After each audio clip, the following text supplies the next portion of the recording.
Bab 897. Aku mohon padamu, tolong dia. Saat kepala perawat membawa bayinya pergi, memindahkannya ke inkubator, Rafael mengarahkan pandangannya kembali ke pintu ruang gawat darurat. Vito menggendong putranya, berkata dengan terkejut, "Kakak kedua, ternyata bayi Giselle itu laki-laki." Ezra menjawabnya. "Laki-laki?" Vito bergumam lagi, menoleh ke Kina berkata, "Kakak ipar Kina Libra, apa kamu merasa adegan ini familiar? Jika bukan karena kondisi sekarang tidak pas, dia pasti akan menertawai Rafael, berbulan-bulan memanggil bayinya dengan nama Cordelia Chris, ternyata melahirkan seorang putra, sama bodohnya dengan kakak keduanya. Tetapi karena ada Kevin, dia tidak begitu cemas Giselle akan terjadi apa. Di dalam hatinya, Kevin adalah dokter ajaib yang tahu sihir. Selama masih bernafas, Kevin bisa menyelamatkannya." Kina berpikir selama beberapa detik, lalu menatap suaminya sedikit. Kembaran Albert adalah anak laki-laki, itu ramalan dari Dea. Kemudian Dea berkata sudah ada 2 adik laki-laki, masih mau adik perempuan, sehingga biasanya dia sering mengobrol dengan Giselle, selalu mendengar Rafael memanggil bayinya Cordelia Chris. Tidak pernah berpikir melahirkan seorang putra. Ini seperti 7 tahun yang lalu, seorang pria selalu memanggil bayi yang di perutnya, bayi, kemudian yang keluar malah si kecil pemarah, benar-benar sama. "Ezra, Giselle akan baik-baik saja, ya kan?" Kina mengangkat kepalanya, bertanya pada pria yang di samping. Teman baiknya tidak banyak, hanya Albert dan Giselle. Dan juga karena Giselle mirip dengannya, biasanya menambah banyak kesenangan. Saat berbelanja, orang selalu mengira mereka kembar. Dia pikir itu sangat menyenangkan. Giselle sangat mahir dalam soal fashion, sudah seperti stylist pribadi Clayton dan Dea. Selalu bisa mencocokkan 2 lelaki kecil itu dengan pakaian unik, sangat disukai oleh 2 anak lelakinya. Dia juga akur dengan mertuanya yang modern itu. Dialah yang paling disukai di keluarga Okto. Dia benar berharap Giselle tidak terjadi apa-apa. "Iya, Kina harus mempercayai abang kamu." Ezra menyentuh perutnya dengan lembut, ekspresinya sedikit serius dan berat, memikirkan sesuatu. Kina melihat ke arah Rafael, ingin mengatakan kata-kata yang menghibur, tetapi setelah berpikir sejenak, dia menelan kata-kata itu lagi. Beberapa orang diam sambil berdiri, duduk di luar pintu ruang gawat darurat, menunggu penyelamatan terakhir itu selesai. Tidak tahu berapa lama, dalam keadaan linglung Kina mendengar sesuatu, bahunya didorong, suara Ezra terdengar di telinganya. Kina bangun, Kevin dan Giselle sudah keluar. Dia tertegun selama beberapa detik, lalu tiba-tiba terbangun, berdiri dari kursinya. Ezra melihat gerakan cerobohnya membuat dia merasa takut hingga keringat dingin. Dengan cepat dia membantunya. "Kina Libra, pelan-pelan." "Kevin, bagaimana dengan kondisi Giselle?" Kina berjalan ke depan Kevin, bertanya dengan cemas. Setelah Kevin selesai berbicara dengan Rafael, baru menjawab pertanyaan dia, "Masih belum tahu, akan dipindahkan ke ICU untuk observasi." Kina tercengang. Masih belum tahu, baru pertama kali dia mendengar Kevin mengatakan jawaban yang tidak pasti. "Berarti kondisi Giselle, abang, Giselle akan baik-baik saja, bukan?" Kina sangat cemas, kesedihannya membuncah ke tenggorokan, ada rasa ingin menangis. Kevin mengulangi apa yang baru saja dia katakan kepada Rafael. "Nana, aku sudah mencoba yang terbaik, sisanya tergantung pada nasib Giselle sendiri." Takut Kina terlalu sedih, baru tidak kasih tahu soal Giselle mengalami pendarahan parah. Sepertinya ada masalah pada koagulasi. Jika telat beberapa menit lagi, mungkin tidak ada urusan dia lagi. Meskipun keterampilan klinis lebih bagus dari yang lain, tetapi dia bukan dewa. Kelahiran, usia tua, penyakit dan kematian di luar kendalinya. Darah tipe O di kulkas bank darah rumah sakit hampir habis. Kamu menyuruh seseorang untuk memindahkan beberapa dari rumah sakit lain dalam keadaan darurat. Transfer lebih banyak, setidaknya puluhan ribu ml atau lebih. Kevin berkata kepada Ezra lagi, operasi tadi, sebelum dia sampai, sudah menggunakan 10.000 ml darah. Setelah dia menangani, menggunakan ribuan ml lagi. Kondisi seperti Giselle, hanya sementara menahan pendarahan, sudah diselamatkan, tetapi kemungkinan bisa terjadi kedua kali lagi. Iya, Ezra menjawab dengan nada berat. Kina merasa kedinginan, hati merasa sedih dan berat. Maksud Kevin, Giselle kemungkinan besar akan terjadi apa-apa. Mengeluarkan ponsel, berhenti sejenak, Ezra berkata lagi pada Kevin, "Kevin, kondisi Giselle, mohon kamu perhatikan.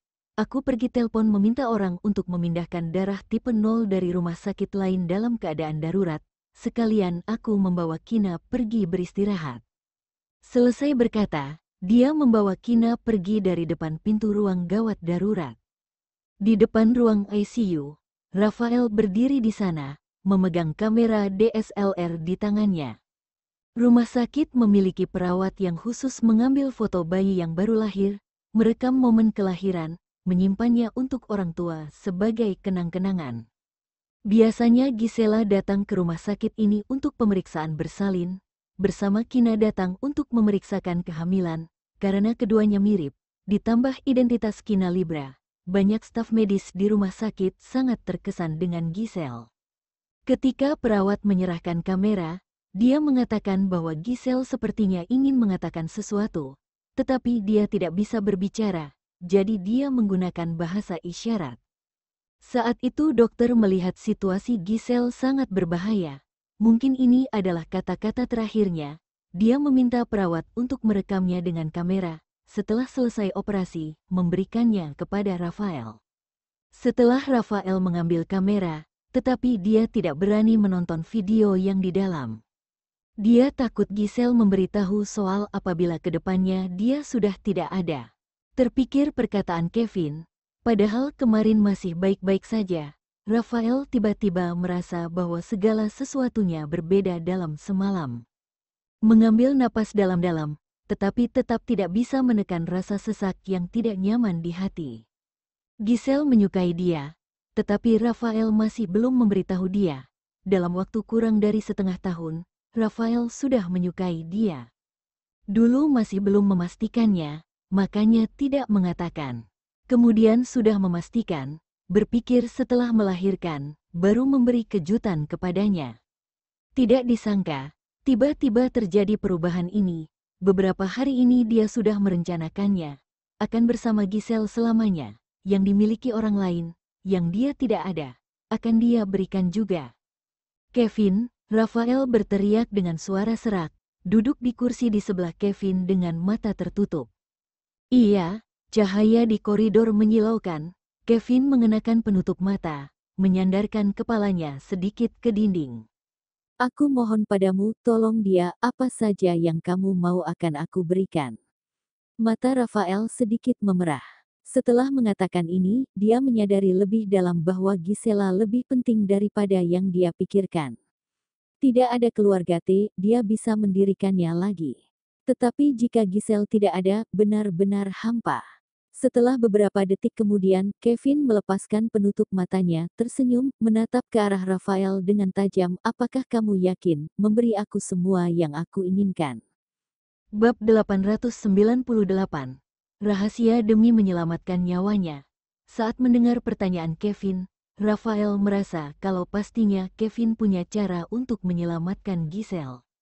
Rafael menjawab dengan yakin, "Ya, tapi Rafael, aku tidak terlalu tertarik pada uang atau yang lainnya." Kevin meliriknya, "Kamu yakin mau kasih apapun yang aku inginkan?" "Emangnya apa yang kamu inginkan?" Rafael bertanya dengan cemas. "Aku sangat mencintai adikku Nana dan Nana sangat mencintai tuan muda kedua." Kevin perlahan mengalihkan pandangannya ke wajah Rafael. Tuan muda kedua sangat penasaran tentang Ezikra. "Harusnya kamu paham apa yang aku mau, kan? Kevin bukan orang yang kekurangan uang dan keluarga Okto juga lebih kaya. Bahkan jika suatu hari dia kehabisan uang, maka dia bisa meminta Nana mencuri uang suaminya untuk membiayai kakaknya dan Rafael yakin Kina juga mau melakukannya." Tanpa berpikir terlalu lama Rafael langsung menyetujui. kalau kamu bisa benar-benar menyelamatkan Giselle, aku akan lakukan apapun setelah Giselle sadar dan kondisinya baik-baik saja. Aku akan coba yang terbaik. Setelah Kevin selesai bicara, dia mengancam dengan senyum dingin. Aku harap kamu bisa tepati janjimu. Aku bisa selamatkan dia dan aku juga bisa membunuh orang tanpa meninggalkan jejak. Keraguan dan ancamannya yang arogan membuat Rafael mengepalkan tangannya, kemudian mengendurkan kepalanya dan tidak bicara lagi. Dia mendongak dan melihat melalui jendela kecil ke arah Giselle yang berada di dalam ruang ICU dan tubuhnya penuh dengan infus. Rafael semakin mengepalkan tangannya, rahasia apapun itu akan aku lakukan demi menyelamatkan nyawanya. Setelah Ezra selesai menelepon, dia meminta perawat untuk menyiapkan satu kamar lagi supaya Kina bisa beristirahat. Kina juga tahu kalau dirinya sedang hamil dan tidak bisa terlalu lelah, jadi dia melakukan apa yang Ezra suruh yaitu berbaring untuk beristirahat. Tapi dia tidak mengantuk karena memikirkan kondisi Giselle. Ezra, apa menurutmu Rafael melakukan sesuatu pada Giselle yang membuatnya jadi lahir prematur? Ezra, sepertinya dia terlalu banyak menonton drama yang tidak pentingnya. Kamu mikirin apa sih? Rafael bukan tipe orang yang akan melakukan sesuatu pada wanita. Kata Ezra sambil mengelus kepalanya dan tersenyum tak berdaya. Kina menghela nafas lega dan bertanya sambil berbisik, Ezra, Giselle akan baik-baik saja, kan? Ezra menggerakkan bibirnya, ingin mengatakan sesuatu tapi menahannya. Lalu dia berkata, lebih baik kamu berpikir positif aja. Ingat ya, kamu yang bilang kalau Giselle akan baik-baik saja. Kalau kamu salah, awas kamu. Kina meraih telapak tangannya yang besar dan menggigitnya pelan. Ezra tersenyum saat melihat dia sedang berusaha mengancamnya. Ya, Giselle akan baik-baik saja. Meskipun bayinya lahir prematur, tapi dia pasti tidak akan rela kehilangan bayinya dan Rafael. Telapak tangannya yang besar menutupi mata Kina. Doh, berhenti bicara dan tidurlah. Kalau tidak bayi kita akan protes. Ezra, aku tidak suka bau desinfektan di tempat tidur. Sini, tidur denganku. Kina menarik tangannya dan bertingkah seperti anak manja. Ezra tidak bisa menolaknya dan harus menuruti kata-katanya. Ezra, Kina bersandar di lengannya dan berteriak dengan sedikit emosi. Ya, jawabnya dengan suara pelan. Tangan Kina menyentuh wajah suaminya yang sangat tampan untuk menenangkan rasa cemasnya. Jangan khawatir ya, aku dan bayi kita baik-baik saja. Semuanya berjalan sangat lancar saat aku melahirkan Clayton dan ini adalah anak kedua, pastinya akan lebih mudah dari yang pertama. Meskipun Ezra tidak mengatakan apapun dan ekspresinya tidak berubah, tapi Kina bisa merasakan kalau dia jadi sedikit takut dan khawatir saat melihat kondisi Giselle yang bisa mengancam jiwanya karena kelahiran prematur. Ezra meraih telapak tangannya dan menciumnya. Pokoknya, tidak boleh ada sesuatu yang terjadi padamu. Ada 3 orang yang butuh kamu dan tidak boleh ada sedikit pun masalah yang terjadi padamu, oke? Dia berkata dengan nada serius, aku tidak hamil anak kembar kok. Kina bertanya-tanya apakah dia jadi takut dengan apa yang terjadi pada Giselle. Kan aku juga butuh kamu, katanya. Kina, kita sudah melalui sangat banyak masalah dan bahaya. Sekarang, akhirnya kita bisa bersama untuk selamanya. Kedepannya, semua harus baik-baik saja dan kita bisa menua bersama. Kina merasa bahwa kata-katanya bukan hanya gombal dan sangat menyentuh. Ya baiklah, ayo menua bersama, cepat tidur. Mungkin besok Giselle sudah sadar. Setelah Ezra selesai bicara, dia mematikan lampu kamar. Di kantor rumah sakit, Vito menggendong putranya dan setelah mendengarkan kata-kata Kevin, dia berkata, Kevin, kamu malah cari kesempatan dari kondisi kritis orang lain. Aku tidak menyangka kamu orang kayak gitu, ternyata lebih kejam dari aku. Kalau gitu aku akan bicara dengan Rafael, kalau dia tidak perlu memberitahuku rahasia tentang Ezikra.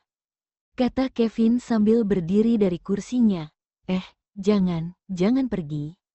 Aku memuji kamu dan bakatmu kok, Kamu hebat banget deh. Vito langsung mengulurkan tangan untuk menariknya. Aku dengar kakak kedua bilang kalau kondisi Giselle kritis karena mau melahirkan prematur. Terus aku tahu kamu punya niat ini. Aku jadi berpikir kamu orang yang memanfaatkan kondisi kritis orang lain dan sangat kejam. Tapi aku berubah pikiran kok. Kevin mencibir dan tidak mengatakan apapun. Kakak Kevin, kapan Giselle akan sadar? Vito bertanya dengan tidak sabar.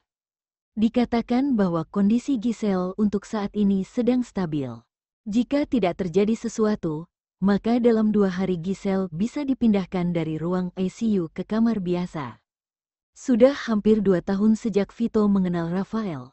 Dia sudah memakai banyak cara, tapi Rafael tetap menolak untuk memberitahu informasi tentang keponakan tertuanya. Tapi dia tidak menyangka kali ini, demi Giselle dia bersedia mengatakannya. Kevin dengan dingin menarik kembali lengan baju yang dia pegang. Jangan panggil aku kakak. Aku tidak setua kamu, Kevin. Jangan kasih tahu kakak keduaku tentang ini dulu. Dengarkan dulu apa yang Rafael katakan. Kalau ini kabar baik tentang Ezikra, kamu baru boleh kasih tahu kakakku. Tapi kalau itu kabar buruk, lupakan saja, pinta Vito. Kakak keduanya saat ini sedang tidak terlalu memikirkan soal Ezikra. Dia takut berita buruk itu akan membuat kakak keduanya kembali memikirkan soal itu dan akan jadi depresi lagi. Aku punya rencanaku sendiri kok, kata Kevin acuh tak acuh.